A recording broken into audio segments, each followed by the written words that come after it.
Hello, and thanks so much for joining us for another episode of Mid-American Gardener. I'm your host, Tanisha Spain, and joining me today are two of our veteran panelists ready to answer your questions and also show you some things that they have found outside in their garden. So, first, we always have them introduce themselves and tell you a little bit more about their specialty. And Marty, we'll start with you. Hi, my name is Marty Alanya. I'm retired landscaper. I'm a private landscaper. I did a few commercial jobs, but mostly the home landscape, shrubs, perennials, ornamental trees, that kind of thing. Do lawn, but I have to have a gun to my head to make me do that. But other than that, the other stuff I'm all right with. So Okay. questions that involve that kind of, I'm happy to hear. Wonderful. All right, John, we'll go to you. I am a Vermain County Master Gardener. I live up just north of Danville in near the town of Bismarck, village of Bismarck. I live out in the country, so I've got about 3 acres, and I grow just about, if I think I can grow it, I'll try at least once. If it doesn't work, it's out of here. But hostas are one of my big favorites because I've got a lot of shade. Okay. All right, guys. Well, we're going to just jump right in. I know both of you brought some things from out in the yard. So, John, we'll start with you for your first show and tell item. What'd you bring us? The first one I'm going to share is this. It's a shrub that I got. It's a perennial.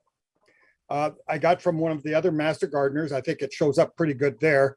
It's called Beauty Berry. And at this year, it just puts on this beautiful color of purple little berries. The birds will eat them.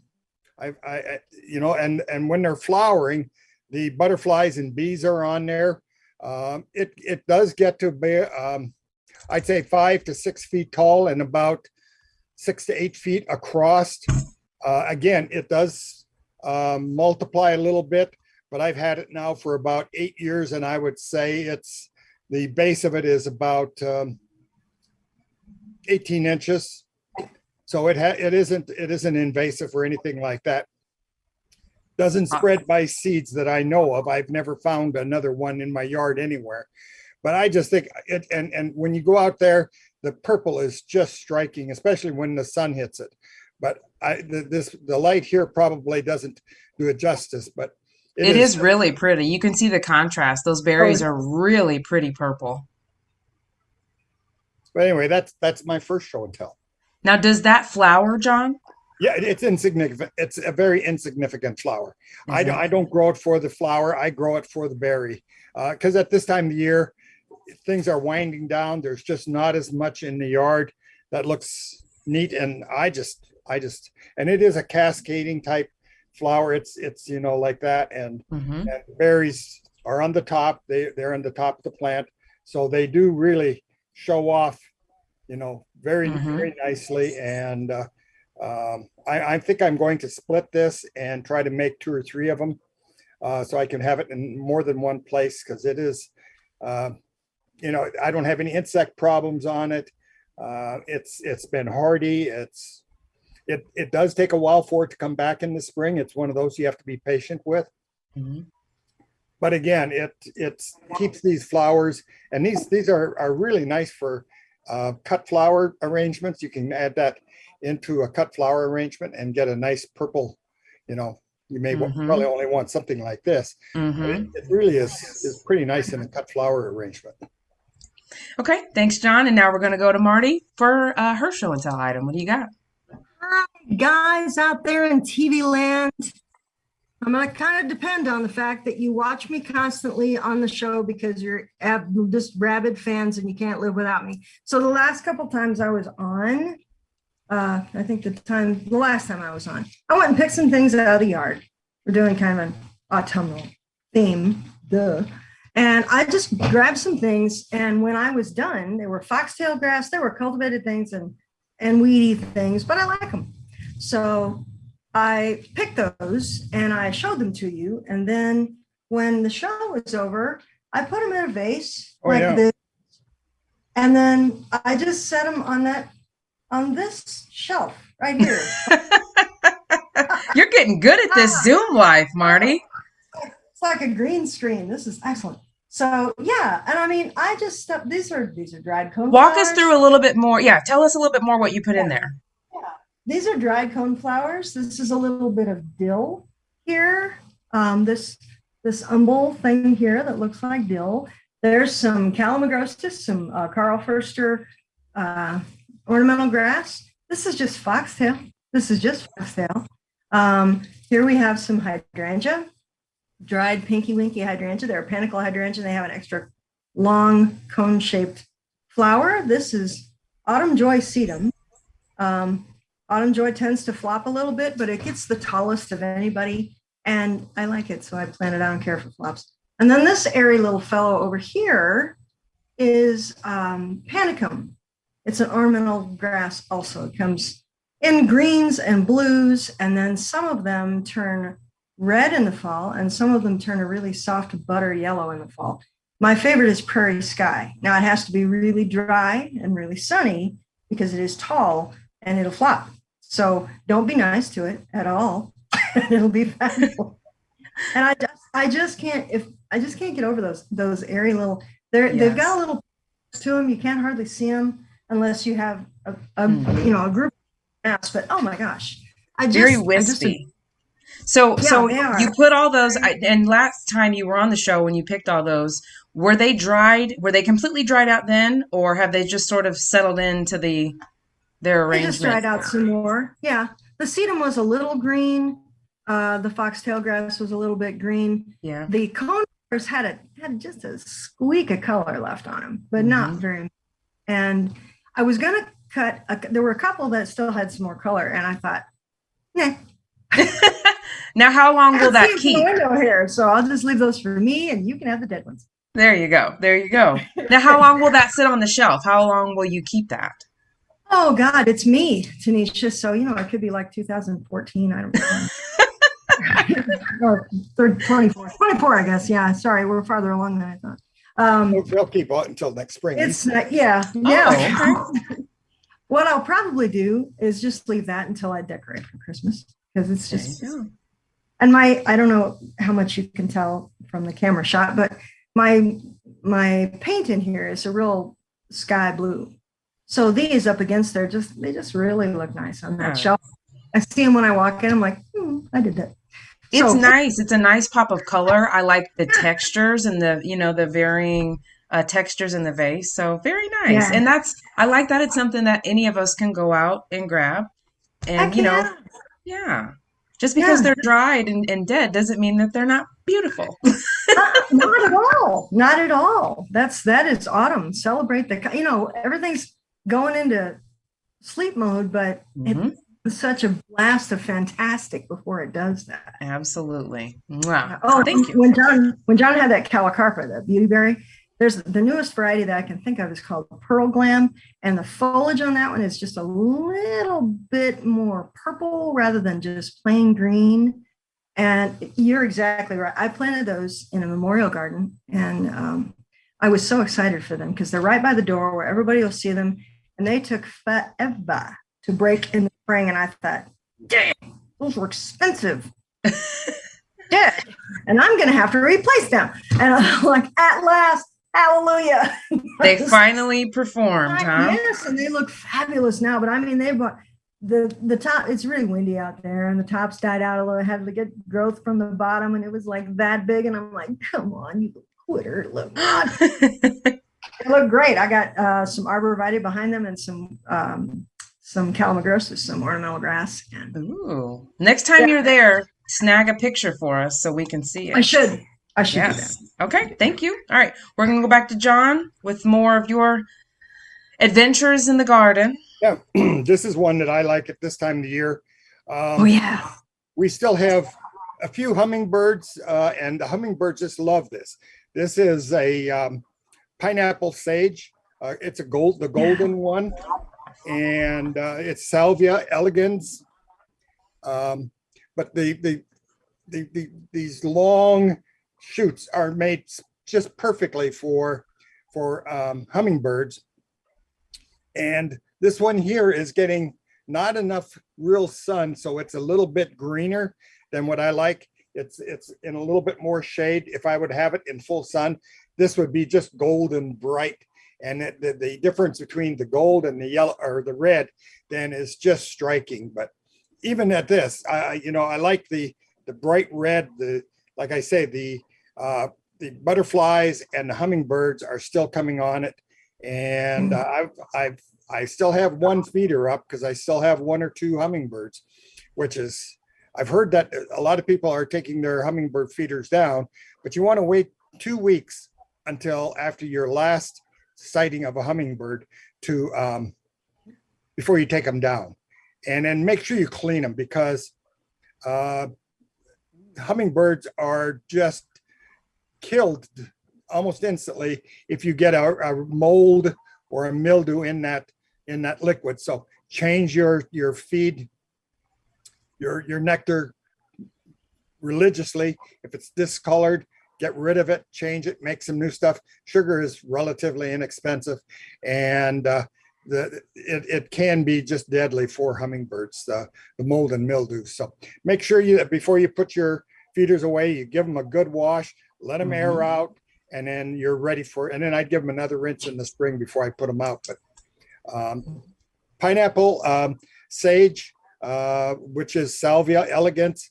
A lot of times you'll see it at the garden centers early spring. It doesn't really bloom until late summer, or, early fall, but it will bloom now until it freezes. So I hope to get a good month out of this. And it just, you can see all the little flower shoots on the side. So it's just really starting right now. But by the time that this is mature, it will have all kinds of red little flowers. And as you can see, they're very pretty. Very pretty. Yeah. Yeah. Okay. All right. That's a Thank you, great John. variety. That's a great variety. They're not perennial like other salvia are. No. You live in Tennessee maybe or something, but gosh, they're so beautiful, and they're extra tall too. Mine always got, what are they, like 30 inches, something like that? Mine are probably 48 inches tall. Oh, wow. Wow. Yeah, but again, I think it's probably because they're stretching a little bit in the shade, shade, but sage in the shade. So. Say that 3 times fast, right? So Marty, I've got a question for you from my yard. This is about seed saving. DJ, this is the blueberry iris photos, please. These were a gift, actually. Why do I keep saying blueberry? That's the second time I've done that. I can't get it out of my system. Blackberry iris. Thank you. I received these seeds as a gift from a lady, Judy Seib. We did a bit with her in the spring about her yard, and these bloomed this year. They grew beautifully, and now I've got these pods here, and I would like to save some seeds. So if you guys could walk me through how to do this, what to look for, when to pull them, do I cut them, do I snap them? Give me the rundown. What do I do? The common name for those is actually blackberry lily, although the leaf looks like iris. And the reason it has that name is because of the seed pods. Because the seed pods develop after the flower, which the flowers are great, aren't they? They're just so beautiful. Pretty. Yes. They're bigger than toad lilies, but they've got that speckly kind of a look on them, all painted. They're just really beautiful. I love them. But the seed pod forms, like the green ones, like you have, and then you leave them on until they turn brown and they start to open. If you want to save those seeds, I'd probably cut them after the husk on that seed pod will begin to crack open, and the seeds inside are shiny black. Clusters. Hence the name. So that's the seed pod is where they get their name, not the bloom at all. They're really ornamental if you leave them on.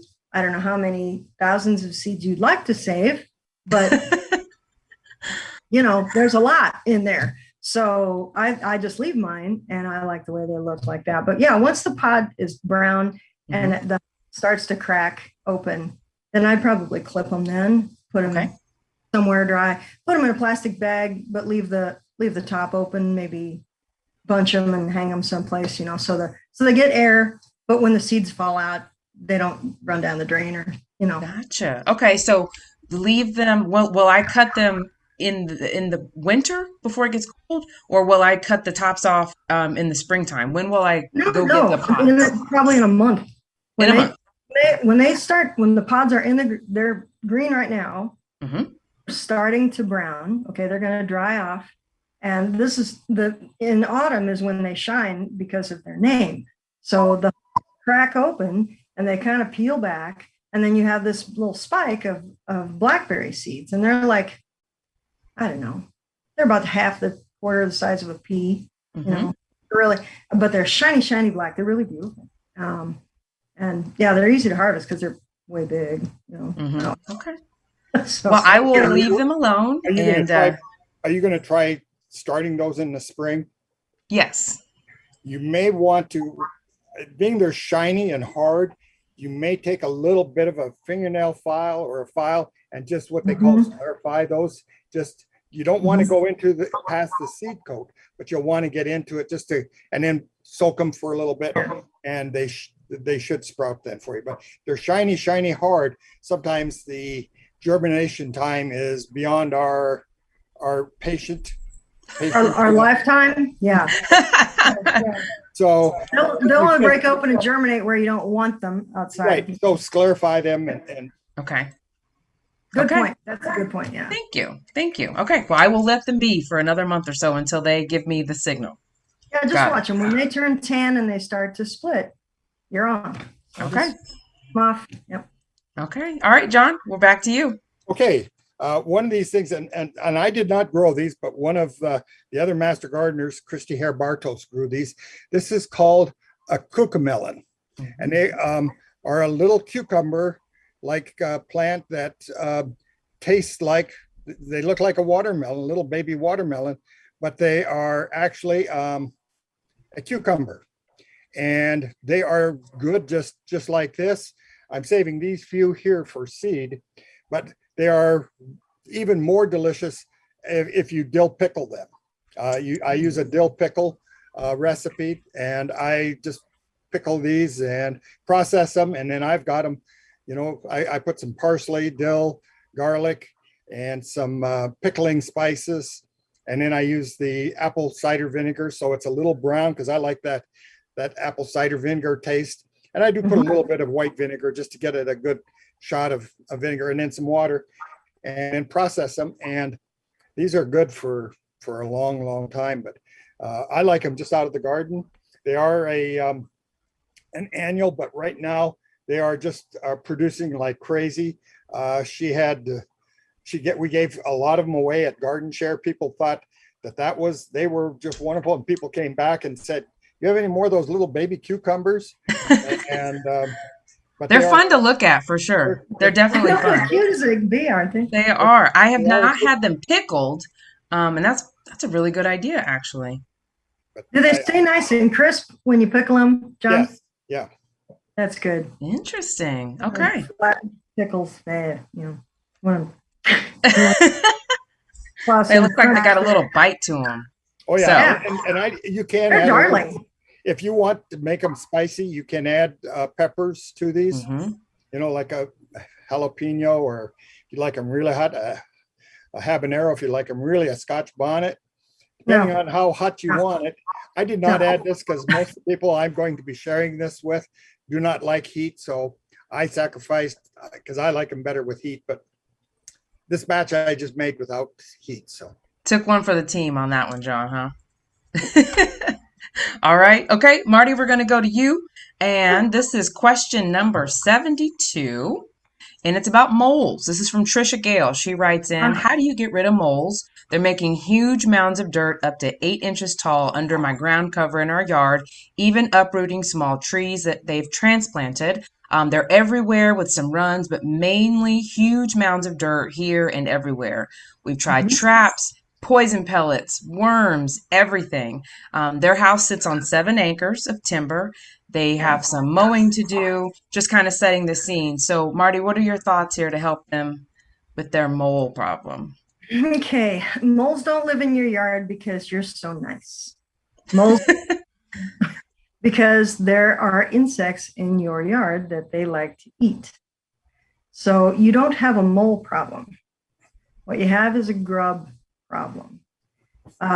My suggestion would be to get some milky spore. It's a bacterium. You put it. It's a bacteria that comes dry. It might. I don't know, John. Does it come liquid? I don't know, but you can put it in as a powder. I've That's only what seen it as powder. I was only thinking it was a powder too, but I don't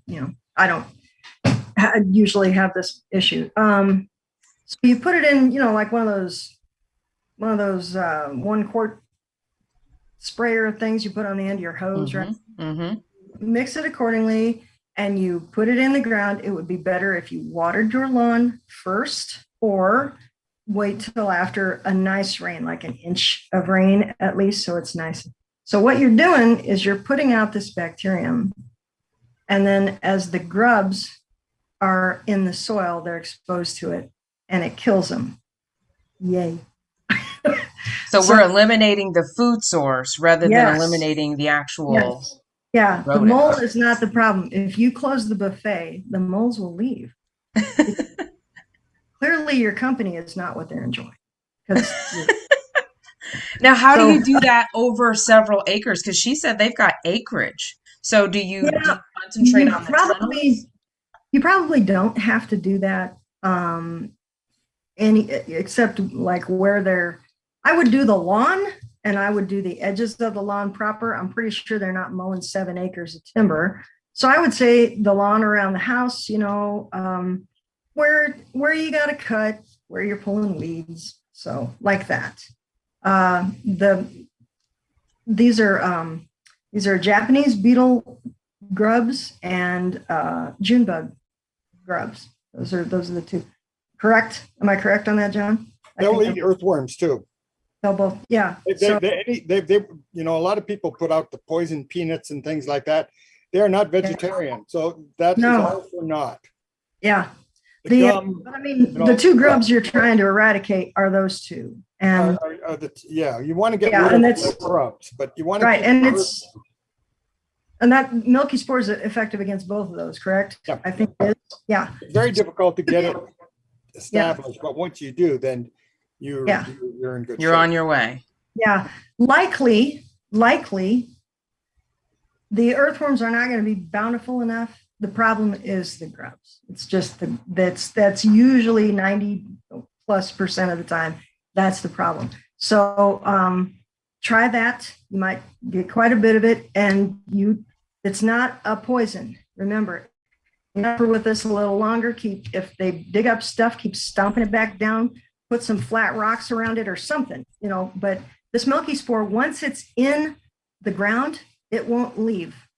So once you applied and you get it in the ground, then it will slowly eradicate the ones you have and any future generations that want to move in. Got it. So It's a slow process. One of the Yeah. other things you can do, and that was going to be my next show and tell, so I'm just going to go right into it, yay. Do it. is the castor bean. Yeah. Yes. I forgot all about that. This is a castor bean plant, and I just wanted to show it because right now I've cut it a little bit too early, so it's awfully floppy, but it's got these really neat little flowers on it. And this is actually the seed pod. You can see the little tiny flower right there. But all parts of the castor bean are poisonous. Again, this is a vegetable, so the moles are not going to eat this, but they know it's poisonous. So if you make a oil-based spray with this, and you can buy it in your garden centers, and spray it over the lawn, it's going to chase the moles away. It's not going to poison them. They just know that it's there. They don't like it, and so they're going to leave and go to the neighbors. But I don't like them anyway. I Doesn't just matter. grow this. One of these plants I had 2 years ago was taller than my garage. It was over 18 feet tall. The trunk on it was like that. And I literally had a hard time getting rid of because it still died in the wintertime. But I had a hard time getting rid of the root and the trunk. And it's hard wood. But again, it's one of those things. I like to make casts leaf castings of the leaves because it is kind of. It is a pretty leaf. And, It and is. these will get to be about 18 inches across, a big one. And I've made, I've got one, I had one leaf that was 24 inches and I did make a casting of that. Oh, those are fun. And but anyway, that was my show and tell. And I just thought it fit perfectly with, Totally. the whole It problem. totally did. And again, if you have a well-maintained, good lawn that the insects are going to burrow in, you're probably going to have grubs. You're going to have good earthworms. And then you're going to, like she said, the buffet is open. So come on over. Come on over. Okay. And tell The us Milky again Spore. what the name of that product is. Milky Spore. And it won't Milky earthworms. Spore. It won't kill the things you want. It kills those two grubs and other grubs. But it won't kill your All right. goodness. We're out of time. So thank you guys so much for coming on. Thank you for sharing your time and talents. It goes so fast. It goes so fast. So thank you, and thank you for watching, and we will see you next week. Good night.